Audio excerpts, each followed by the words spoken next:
Ito pong pag-aaralan natin ngayon is continuation lang ng pinag-aaralan namin nung Wednesday. So sa mga nandito po ng Wednesday, purihin ang Panginoon Diyos. Sequel po ito. Sa mga wala naman po ng Wednesday, wala rin pong problema. Dahil magkaiba naman po talaga. So sabi po sa Ephesians chapter 3 verse 19, may you experience the love of Christ.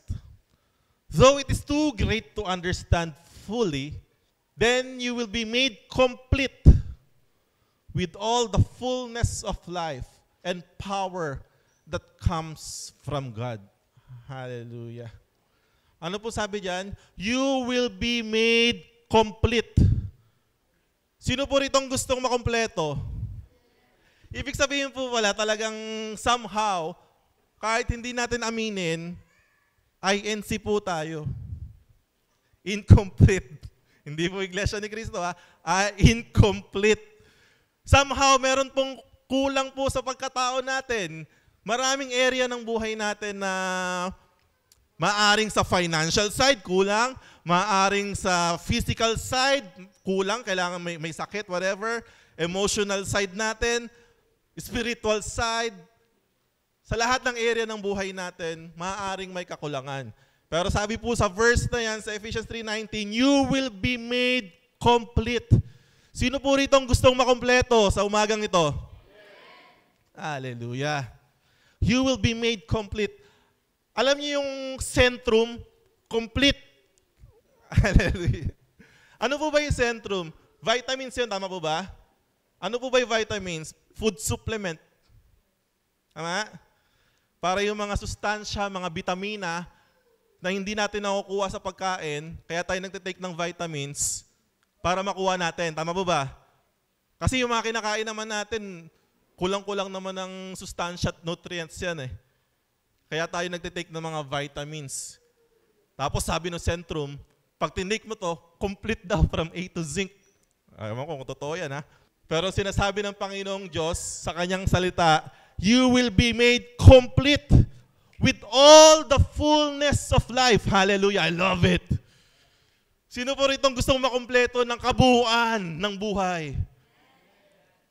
Kabuuan, buong buo, the wholeness. Every area of your life will not lack anything. Sino po may gusto nun? Di ba sabi, the Lord is my shepherd. I will not lack. Ano pa raw? With all the power that comes from God. So God will make you complete ng kabuuan ng buhay at ng kapangyarihan na nagmumula sa Diyos. Sino pong gusto ng power ng God dito? Oh, hallelujah. Ano raw po ang sikreto? Ano raw po ang requirements? According to the verse na binasa natin, may you experience the love of Christ. That's the key. Kailangan mong maranasan ang pag-ibig ni Kristo sa buhay mo. At kapag naranasan mo yung pag-ibig ni Kristo, kung gaano raw kahaba, gaano raw kalalim, gaano raw kalawak, gaano raw kataas, kapag na-experience mo at naiintindihan mo ang pag-ibig ni Kristo, you will be made complete. Kung saan-saan ka naghahanap sa mundo, si Kristo lang magkukumpleto sa'yo. Hindi sa barkada, hindi sa trabaho, hindi sa bisyo, hindi sa dami ng pera, hindi sa dami ng achievements dito sa mundo, ikaw makukumpleto at masasatisfy. Only by you experiencing the love of Christ. Kapag naranasan mo yung totoong pag-ibig ni Kristo, kahit na anong sitwasyon meron ka, kakayanin mong tumayo sa buhay. Kakayanin mong magpatuloy. You will realize na lahat ng pangangailangan dito sa mundo, baliwala sa kayang ibigay ng ating Panginoong Jesucristo. Hallelujah. Ano po yung title ng pinag-usapan natin ng Wednesday sa nakakaalala? Tara, kain!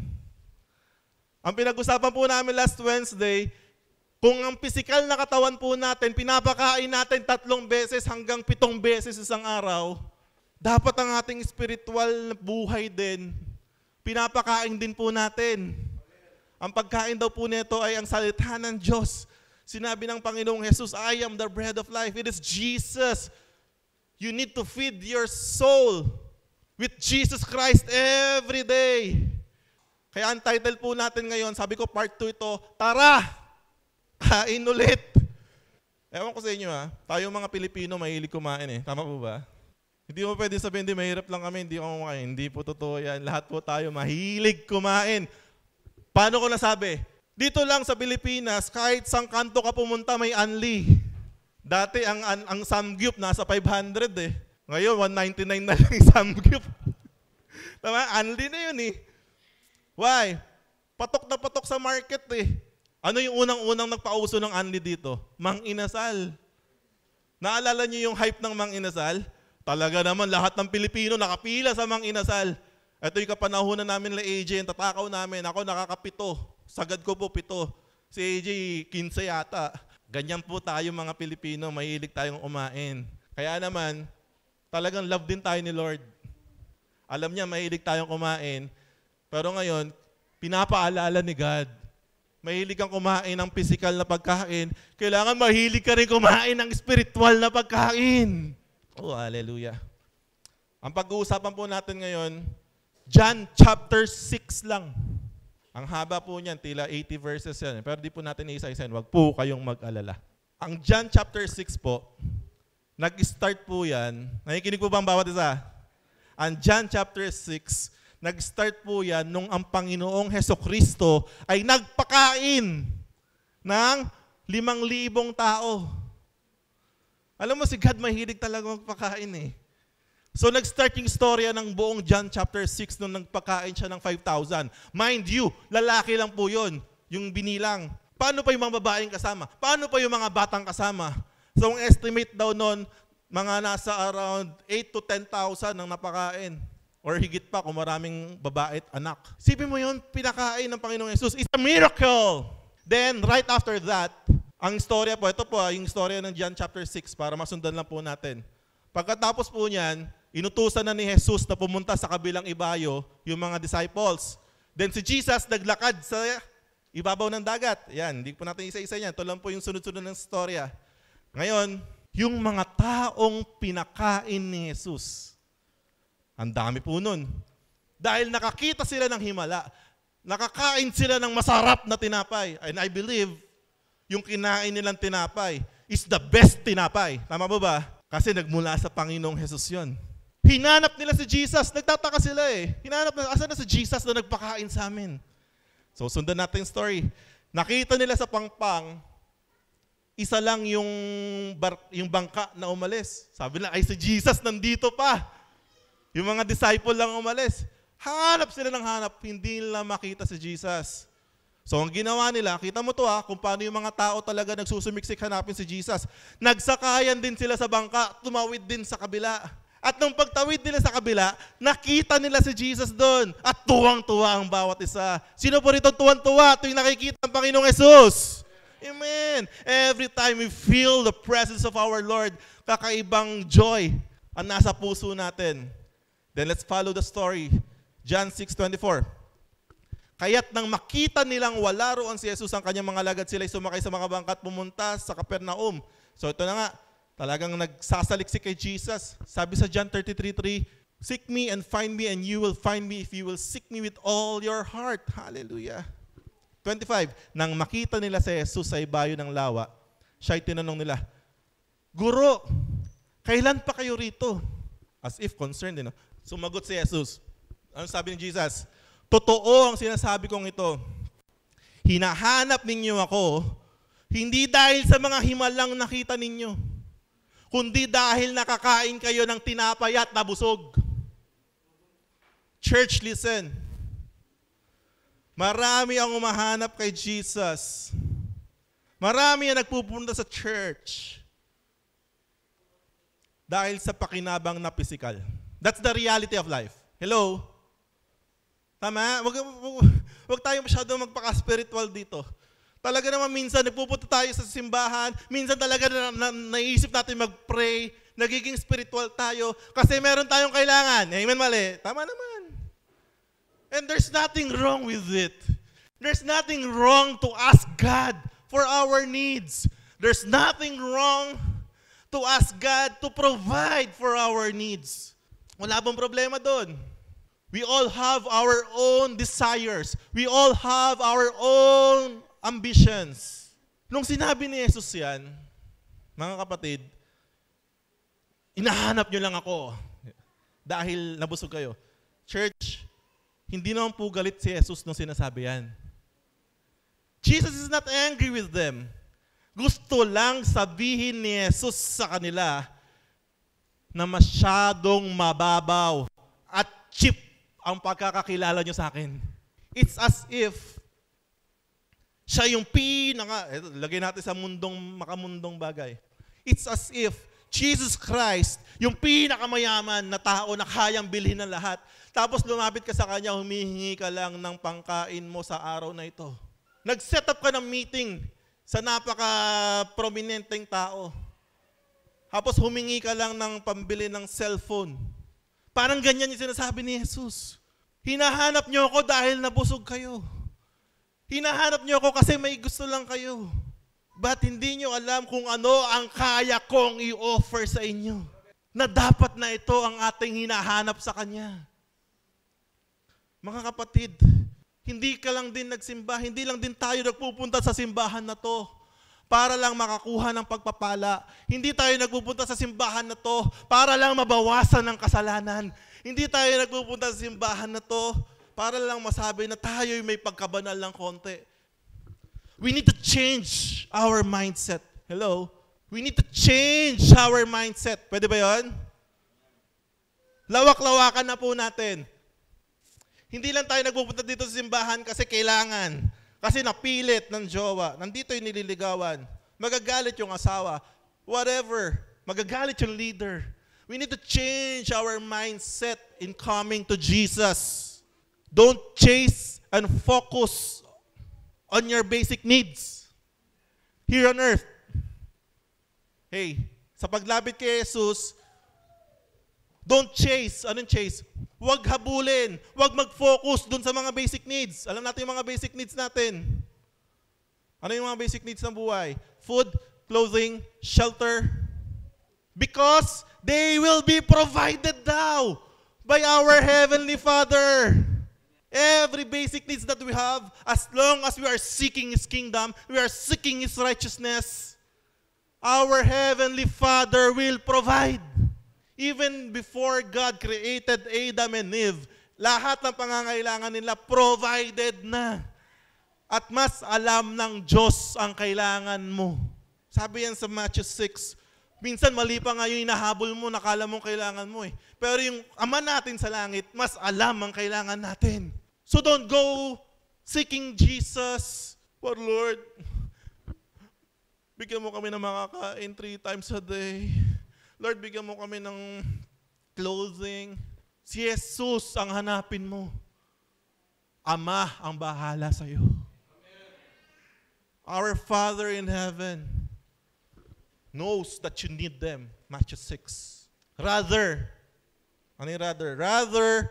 spend your energy seeking the eternal life that the Son of Man can give you. Yung enerhiya mo, i-spend mo raw, dun mo lahat ibuhos, seeking the eternal life. Mas mag-focus tayo doon sa buhay na walang hanggan. Mas doon natin pagtuunan ng pansin. And all these things shall be added unto you. Sabi sa John 6:27, in English ko lang po, sunod-sunod lang po to. English-Tagalog lang po yung John 6 lang. Sabi sa New Living Translation, but don't be so concerned about perishable things like food. Hindi naman po sinasabi na huwag ka na maghanap buhay. Hindi naman sinasabi na huwag mo nang isipin kung anong kakainin mo mamaya. Hindi po yan ang sinasabi. Ang sabi na huwag kang masyadong maging concerned. Rather, spend your energy seeking the eternal life that the Son of Man can give you. For God the Father has given me, Jesus, the seal of His approval. Ito sinasabi ni Jesus. Pag sumakitan mong hanapin ang buhay na walang hanggan. Why? If you seek Jesus, lahat daw binigyan na ng Father God si Jesus ng seal of approval. Tatak ng yes, pasok, approved. Whatever you need as you seek Jesus, yes, approved. Jesus is the Alpha and the Omega. He is the beginning and the end. The final say always belongs to Jesus. So kahit na anong push mo sa isang bagay mangyari, it will never happen as long as Jesus says it so. Pero if God wants you blessed, wala namang makakapigil niyan. Hallelujah. So spend your energy. Ayun yung sabi ni Jesus sa mga tao. And these people, they replied, hindi ko maintindihan itong mga tao ito. Ewan ko, may kitid ba o mayayabang. Ang reply ng mga tao, sabi ni Jesus, spend your energy. Ako, nasa akin yung approval. Sabi ng mga tao, we want to perform God's works too. What shall we do? In an essence, parang sinasabi nila, Lord, gusto ko yung ginagawa mo. Kami na lang din. Parang hindi na dumaan sa'yo. Kami na lang din. What shall we do? Ang sabi ni Jesus, this is the only work God wants from you. Huy, believe in the one He sent. By grace, by mercy. Ano raw the only work that God wants us to do? Sige nga, basahin natin lahat naka-highlight. Ano raw yung kailangan natin gawin? Believe. Believe in the one He has sent. Believe in Jesus. I really do believe in my life that every area of our life na may pangangailangan, pwede nating masumpungan kay Jesus.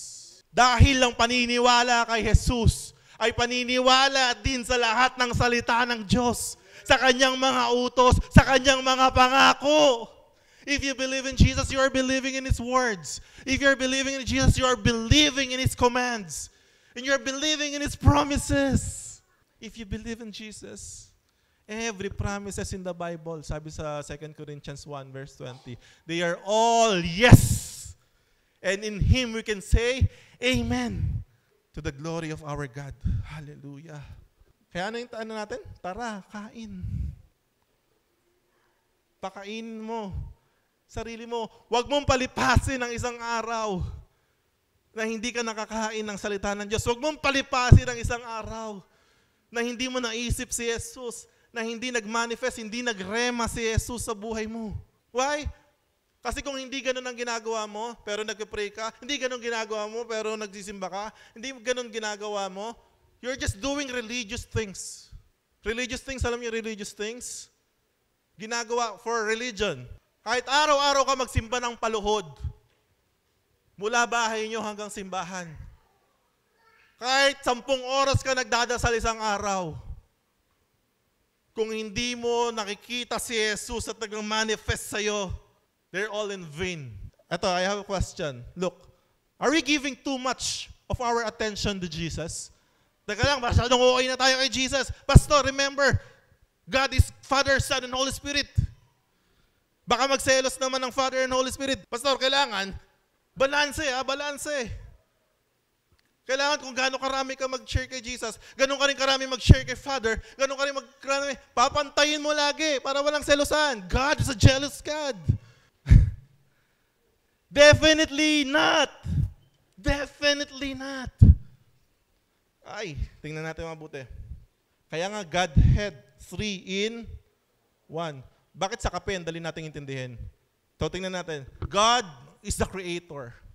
Our Father in heaven. Pinadala si Jesus. Tingnan mo natin yung mga verses. Philippians 2 verse 9 to 11. Ano sabi diyan? Si Jesus, pinadala niya, nagkatawan tao, nag-sacrifice, namatay, bilang tao, namatay sa krus. At dahil daw doon, therefore, God elevated Jesus to the place of highest honor and gave Him the name above all other names.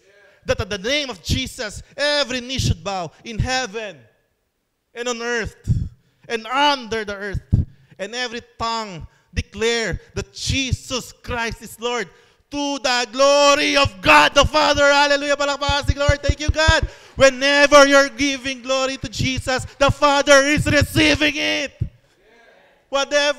Whenever we praise Jesus, the Father is receiving it. Tingnan mo ito yung prayer ni Jesus sa John 17:1-3. Remember, this Jesus na nagpre-pray sa John 17 is 100% man. Okay po tayo doon? This is Jesus. So, naiintindihan na po natin dito sa church yun, na-explain na po yan. Kaya po, Jesus Christ yan. Hindi po Christ apelido. Hindi yung Jesus first name. Last name Christ. Hindi po ganun yun. Jesus is the humanity. Human side. Christ is the divine being. Hallelujah. So, John 17, this is the prayer of Jesus. After saying all these things, Jesus looked up to heaven and said, Father, the hour has come. Glorify your Son so He can give glory back to you. It's reflecting always to the Father. Kita mo to this Jesus that we're talking to, you have given Him authority over everyone. Ang may authority sa bawat isa, si Jesus. Kung hindi sasabihin ni Jesus, kung di aprobado ni Jesus, hindi. Sino nagbibigay ng eternal life? Jesus. He gives eternal life to each one you have given Him. Kaya nga sabi ni Jesus, I know kung sinong sa akin. Kilala ko kung sinong sa akin. Alam niya kung sino yung totoong sa Kanya. Siya rin yung nagsabi sa Matthew 7:21 na pagdating sa dulo, sabi, Lord, Lord, Lord. Pero sabi ni God, I never knew you. Si Jesus ang magsasabi niyan. Alam niya, kilala niya kung sino sa Kanya. And this is the way to have eternal life. Ano raw way? To know you, the only true God, and Jesus Christ, the one you sent to earth. Para magkaroon tayo ng clear picture, para hindi natin sila pagsabungin, ito po ang verse na to. Alam mo kasi ito yung mga tao, remember si Moses nung umakyat sa Mount Sinai, after 40 days, anong dinatnan niya sa baba? Yung mga Israelite, anong ginawa nila? Gumawa ng Diyos-Diyosan, golden calf. Alam mo kung anong reason nila? Kung bakit sila gumawa sila Aaron? Sabi kasi nila, iniwan na tayo ni Moses. Gumawa ka ng golden calf, siya yung Diyos na naglabas sa atin doon. These people wanted to see God. The people want to see God. But God is a spirit. Amen po ba? Oh, hallelujah, I love this. Colossians 1:15 verse 16. Christ is the visible image of the invisible God. You want to see God? Nagpadala, naging tao ang Diyos. Remember the verse kanina, kung medyo naguguluhan tayo, talaga maguguluhan tayo ng onte. Kasi sabi sa verse kanina, it's to fully grasp. Talaga kailangan ng Holy Spirit talaga to reveal to us. But this clearly says, Christ is the visible of the invisible God. He existed before anything was created and is supreme over all creation. For through Him, God created everything in the heavenly realms and on earth. He made the things we can see and the things we can't see, such as thrones, kingdoms, rulers, and authorities in the unseen world. For everything was created through Him and for Him. Para hindi po tayo malito, ganito po. God is a spirit. His Son, binigyan ng body. And all of the fullness and glory of the Father dwells in Him. Alam mo ito, dapat ma-excite tayo. Kaya po si Jesus ay tinawag na panganay sa lahat. He's the firstborn of all creation. You know why? Because this Son na nagkaroon ng body, Jesus, nung siya po'y namatay, nabuhay after 3 days. Amen po ba? This is glorified body. Tao, pero glorified body. And this glorified body of Jesus, umakyat saan? Sa langit. Sa langit po, meron ng naunang tao. Hallelujah. And this Jesus Christ, all the fullness of God dwells in Him. Saan daw siya nakaupo? Sa kanang trono ng Diyos. Kaya sa langit, kaya nga siya yung magiging ruler. Siya yung magiging ruler. Kasi ang pagrurulan niya, mga taong katulad natin. He is the exact representation of God. Kaya wala pong bypassan, walang selosang nangyayari. Whenever you give praise to Jesus, the Father receives it. Whenever you feed Jesus, you're feeding the Father. You're getting all the nutrients of the Father. hallelujah. Alam mo yung grapes, pag pinisa, yung katas, nagiging alak. Pag pinisa, kinrush Jesus, lumabas pure, the fullness of God. The fullness of our Father. Alam niyo yung bread, bago naging tinapay, yung flour, it is wheat na dinurog ng dinurog, lumabas pure flour. Hallelujah. Ito na. O sige, okay na, Pastor. Si Father God hindi na nagsiselos kay Jesus. Paano naman yung Holy Spirit? Pastor, yung Holy Spirit, sa panahon natin, kasama natin yon. Pastor, magsiselos si Holy Spirit. Tingnan natin. Sabi sa John 14:26, but the Helper, the Holy Spirit, whom the Father will send in my name, He will teach you all things and bring to your remembrance all things that Jesus has said to us. Walang ibang sasabihin si Holy Spirit kung hindi yung mga bagay na sinabi lang ni Jesus. They are in complete and perfect unity and harmony. Sabi ni Jesus, remember, wala akong ibang sasabihin sa inyo at kung hindi yung mga narinig ko lang sa Ama. Wala akong ibang gagawin kung hindi yung nakita ko sa Ama. Holy Spirit the same, nasa atin lahat. Walang ibang ipapaalala kung hindi yung mga sinasabi ni Jesus. Kaya kung wala kang pinapasok na salita ng Diyos sa puso mo, wala rin ipapaalala ang banal na Espiritu sa'yo. Delulu ka lang. Ito yung sabi ng Lord sa akin eh.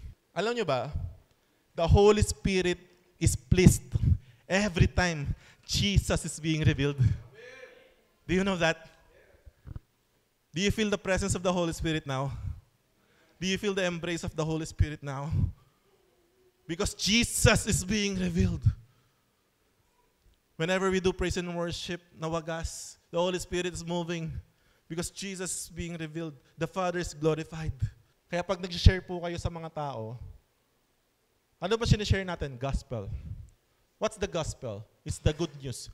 Ano po yung good news na alam natin? Nahuli na si Alice Guo? Ano pa yung good news na sinashare po natin? That's the good news, that's the gospel.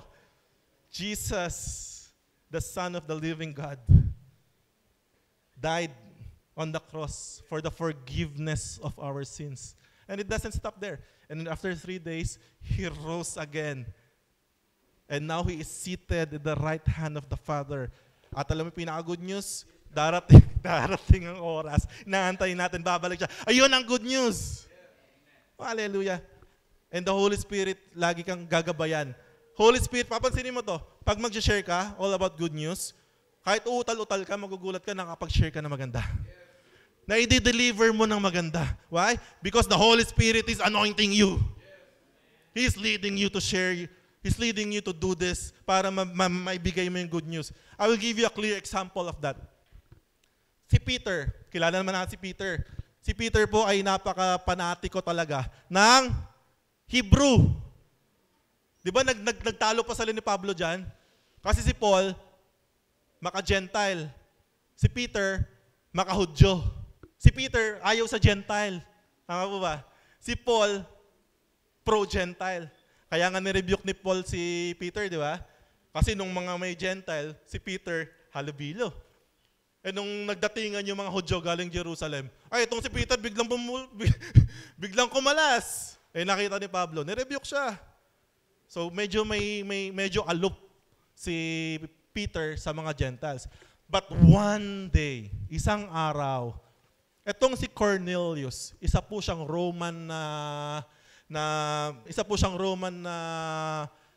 officer. Romano siya, Gentile siya. Pero naniniwala siya sa Diyos.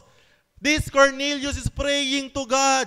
And God revealed to Cornelius. Sabi ni Father sa kanya, ni Jesus kay Cornelius, puntahan mo si Pedro, magpadala ka ng tao dahil si Pedro, i-share niya sa inyo yung good news. Eto na. Si Peter nasa taas sa bahay niya, nakabukas yung bintana sa bubong. Bigla siya nagkaroon ng vision. Alam niyo kung ano nakitang vision ni Peter? May naglatag na sangkatutak na pagkain. Mga animals, clean and unclean animals. Alam naman natin, sa batas ng mga Hudyo, bawal sila ng mga unclean animals, mga pork, ganyan, mga baboy, bawal. Pero naglatag ang anghel ng lahat ng klase ng animal. Sabi ng anghel, Kumuha ka na, kumatay ka na, kumain ka na. Ang sabi ni Peter, no, hindi po, hindi ako kakain ng mga unclean animals. Sabi ng Panginoon sa kanya, what God makes it clean, sino ka para sabihin mong hindi clean? Mukha lang to sa pagkain ang tinutukoy. Kaya nga tara kain eh. Puro pagkain talaga, mahilig sa pagkain si Lord eh. But God is referring sa mga Gentiles. At right after the vision, kumatok na yung mga pinadala ni Cornelius. Pinapatawag po kayo ni Cornelius. So pumunta si Jesus sa bahay ni Cornelius. Sundan po natin ang storya. Sa Acts 10:6, as for the word that he has sent to Israel, pinreach na ni Peter yung good news kay Cornelius. Mind you, Cornelius, Gentile, Peter nag-preach, nag-share all about the good news, which is Jesus. As for the word that he sent to Israel, preaching good news of peace through Jesus Christ, he is Lord of all. You yourselves know what happened throughout all Judea. Kasi si Cornelius po ay Roman soldier. Alam nila sila yung nagpapatay kay Jesus. Beginning from Galilee after the baptism that John proclaimed, how God anointed Jesus of Nazareth with the Holy Spirit and power. He went about doing good and healing all who were oppressed by the devil, for God was with him. Susundan niyo po yan pababa. Basahin niyo sa bahay niyo. Pinrich niya yung nangyari. Yung sinabi ko kanina, namatay si Jesus, nabuhay, at muling babalik. Shinare niya yung good news. The good news. Alam niyo po ba sa verse 44? While Peter was still saying this, hindi pa tapos mag-preach si Peter. While he was still saying this, the Holy Spirit fell on all who heard the word. Hallelujah! Hindi nga inantay matapos si Peter. The Holy Spirit is so pleased when Jesus Christ is being revealed. Bumuhos na yung banal na Espiritu sa mga tao. Thank you, God. Minsan yung Holy Spirit talagang hindi mo mako-contain eh. Hindi mo mako-control yung movement ng Holy Spirit eh. Hindi mo pwedeng sabihin, Holy Spirit, sa prelude ka papasok ha. Holy Spirit, sa praise ka o kaya sa worship ka papasok. Hindi. May sarili siya, malaya siya. Kung kailan niya gustong kumilos, kikilos siya. Eh dyan nga, hindi niya pinatapos si Peter. Nagsasalta pa lang si Pedro, bumagsak na. Sino pong gusto maka-experience ng Holy Spirit dito? Feel yourself with Jesus Christ. Whenever you read the Bible, kahit Old Testament pa yan, huwag kang titigil hanggat hindi mo nakikita si Jesus doon. Oh, hallelujah. Even sa Garden of Eden, alam niyo ba nandun yung picture ni Jesus? Ano yung tree sa gitna? It's the tree of life. That's the representation of Jesus. Whoever eats of that tree will not die. Eh, kahit sa mo tingnan. Oh, thank you, Lord. O, balik tayo.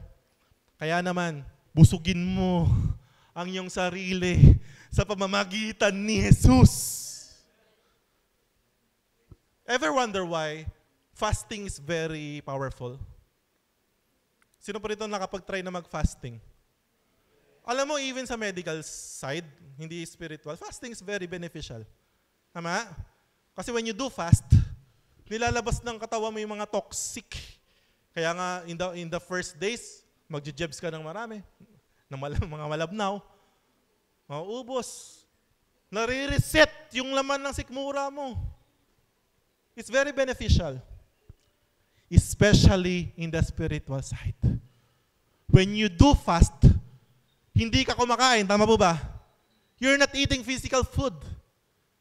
At kapag hindi ka kumain ng physical food, sundan mo naman ang spiritual food. Pag nagbasa ka ng Bible na naka-fasting ka, magugulat ka, ang bilis ng pasok ng revelation sa'yo, ng rema sa'yo. Pag nag-praise and worship ka na naka-fasting ka, magugulat ka naman, talaga naman nag-aapoy ka sa pagpupuri. Tama, mali? That's the key. Because fasting is depriving your flesh para mas maging malakas yung spirit. Hello? So, pinag-usapan natin nung Wednesday, tara kain. Jesus is the bread of life. Amen to ba? So, di ko na-explain yan, ha? In-explain ko po yan ng isang buo nung Wednesday. So, Jesus is the bread of life. Tinapay ng buhay. Sundan po natin yan. Kaya po, tara kain ulit to eh. Sa verse 53, John 6, sinabi ni Jesus, pakatandaan ninyo, malibang kainin ninyo, ito, brutal na to, kasi part 2 na to eh. pakatandaan ninyo, malibang kainin ninyo ang laman ng anak ng tao at inumin ang kanyang dugo, hindi kayo magkakaroon ng buhay. Grabe na to. Siguro kung ito lang ang maririnig mo, husgahan mo na kaming kulto.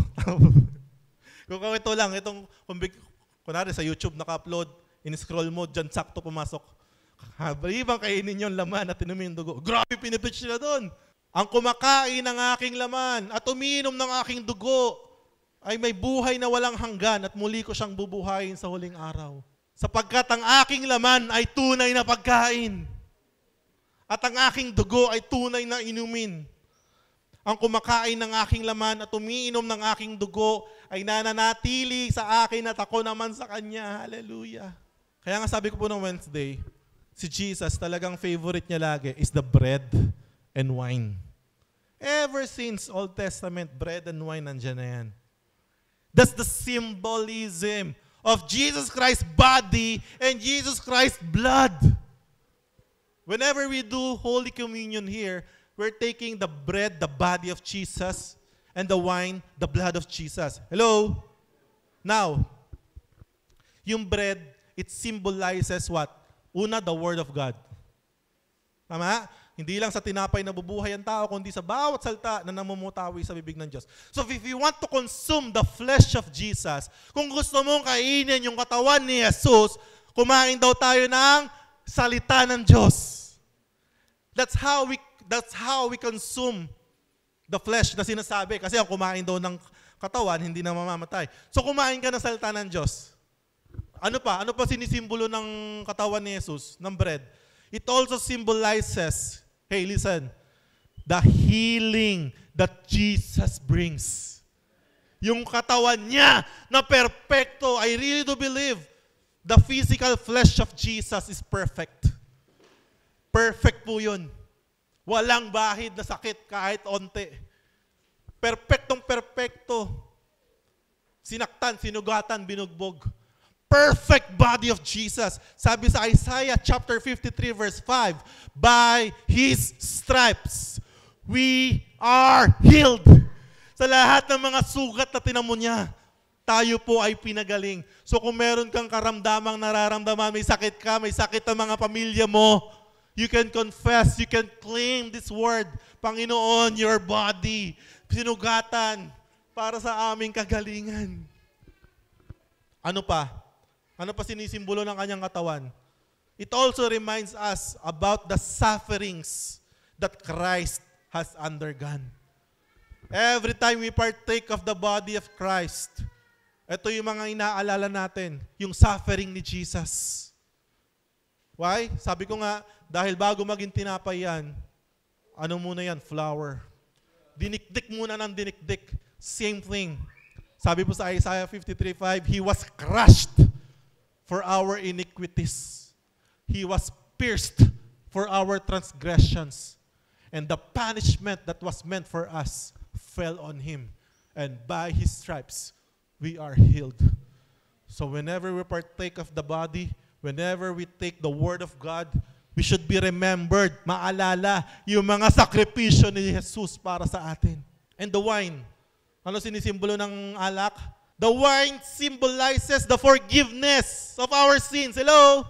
Yung dugo ni Kristo, sinisimbolo po niyan yung kapatawaran ng mga kasalanan natin. Yung dugo na dumanak sa krus ng Kalbaryo. Remember yung mga sacrifices, yung pinag-aralan natin ng Wednesday. Ano raw ginagawa sa may tupa, sa mga hayop, bago raw patayin? Papatungan mo ng kamay mo para yung kasalanan mo, mapupunta ron doon sa inaalay mo. At yung kainosentehan ng inaalay mo, mapupunta sa'yo. Ayun ang ginawa ni Jesus. Sabi sa 1 Corinthians 5:21, He who knew no sin, siya na walang ginawang kasalanan, naging kasalanan para sa atin. Para tayo raw, na walang alam na righteousness, maging righteous sa Kanya. Nagkaroon ng beautiful exchange. That's why, every time we partake of the blood of Jesus, kailangan maalala mo, pinatawad ka na. Sabi mo nga sa katabi mo, pinatawad ka na. Pinatawad ka na. All of your life sin, pinatawad na ng Diyos. Hallelujah. Kaya magpatawad ka din. Ano pang nire-represent nun?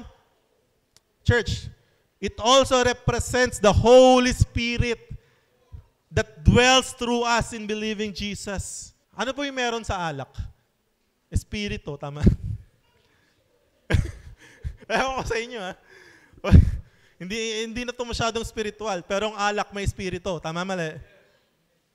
Kaya nga sabi sa Ephesians, do not be drunk with wine that leads to debauchery, but rather be filled with the Holy Spirit.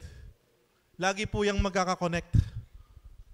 So whenever we partake of the body and the blood, remind po natin sarili natin, we are forgiven, and through this blood, we receive the Holy Spirit. Oh, thank you, God. So, either you will fall in love. Ito na, patapos na po tayo. Ano to? Coming to end na. So, sa lahat ng nalaman natin, either you will fall in love more deeper kay Jesus, or you're going to be a doubter and a basher. Sa lahat na nalaman mong yan, either talagang, Lord, grabe, namangha ako. Kakamangha ka. Jesus, grabe. Or, tataas isang kilay mo, magiging basher ka. Kasi ganyan yung nangyari sa kanya, literal na nangyari. After niyang i-reveal yan, sundan natin, John 6:60. Narinig ito ng kanyang mga alagad. Mind you, alagad, disciples. At marami sa kanila nagsabi, mabigat na pananalita ito. Sino ang makakatanggap nito? Church, meron bang nakatanggap dito sa umagang ito? Hallelujah. Kami po nakatanggap. Ito yung tanong sino makakatanggap nito? Kami nakatanggap! Kahit wala nagsabi kay Jesus, alam na nagbubulong-bulungan ng kanyang mga alagad tungkol dito. So alam din ni Jesus kung sinong hindi naniniwala dito. Kaya sinabi niya, dahil rito'y tatalikuran nun niya ako. And on verse 66, mula nooy, marami sa kanyang mga alagad nang tumalikod at hindi na sumama sa kanya. Check niyo yung verse. John 6:66. Pag tumatalikod talaga kay Lord. Hindi po coincidence ang lahat sa Bible. Maraming tumalikod sa kanya na mga alagad. Pero naman, para sa mga naniniwala at nananatili. May kasama po ba akong naniniwala at nananatili rito? Oh, hallelujah! Sige, clap your hands if you believe and if you stay kay Jesus. Oh, thank you, Lord. Ito naman, para sa atin mga nanatili. Tinanong ni Jesus ang 12. Tinanong ni Jesus ang LCC. At kayo, gusto rin ba ninyong umalis? Lord, kakapalakpak lang namin. Kakasabi lang namin na mag-stay kami. Sumagot si Simon Pedro. Sumagot si AJ. Panginoon, kanino pa po kami pupunta? Oh, yung mga galing ni Peter talaga Ito yung mga gusto ni Jesus na mga sagot galing sa atin. Kasi love na love tayo ni Jesus. Alam niyo ba yun? Okay. Panginoon, kanino pa kami pupunta? Nasa inyo ang mga salitang nagbibigay ng buhay na walang hanggan. Hallelujah. Naniniwala kami at natitiyak namin na kayo nga ang banal na mula sa Diyos. Hallelujah. So kung ikaw rin to, kung kasama ikaw diyan sa statement na yan, tumayo ka sa pananampalataya mo. Simple lang naman ang gustong mensahe ng buong John 6. Kainin mo yung bread of life, which is Jesus, every day. Hallelujah. Stay with Jesus every day. May natutunan po tayo? Conclusion. Ayan. Thank you, God. Simple lang po yung conclusion para maalala natin lahat. Ugaliing kumain. Pag sa physical, di na kailangan sabihin yan. No?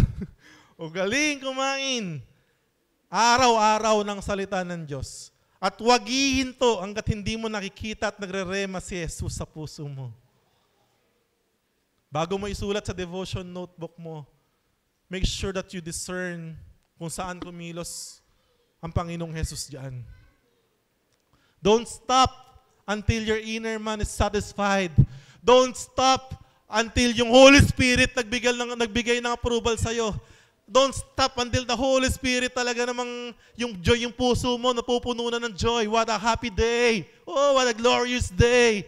Kaya yung nagsulat nung kantang yun, talaga naman, happy day talaga yung puso niya eh. Hallelujah. So, church, I hope and I pray that after this, lalabas tayo ditong gutom. Gutom kay Jesus. Amen? Pag gutom ka, gusto mo pa eh. Tama ba ba? You want more. You want more of Christ. You want more of Jesus. Hallelujah. Can we all bow our heads? And let's pray. Lord Jesus, we love you. God, we acknowledge your great love towards us. Panginoong Jesus, we believe that you are the bread of life na nagbibigay ng buhay. Panginoon, I pray God sa lahat na narinig namin, magkaroon po kami ng kagutuman sa iyong pangalan. Holy Spirit, remind us always that we need to consume every day your word. We need to fill ourselves, our life, with the knowledge of Jesus. I pray, God, na mas lumalim pa, Panginoon, ng mas malalim na kaparaanan ang pagkakakilala namin sa iyo, Panginoon. And may you be alive in us. Marami pong salamat. Bless each and every one sa pagpapakinig ng iyong salta. Sa pagbuhay po namin after this, nawa, Panginoon, kayo ang manguna. Kayo ang mabuhay. Kayo ang makita po sa amin. Marami po salamat hanggang sa muli mong pagbabalik, Panginoong Jesus. We will always and forever remember you through your body and through your blood. Thank you, God. This we pray in Jesus' name, and everyone say, Amen. To God be the glory po.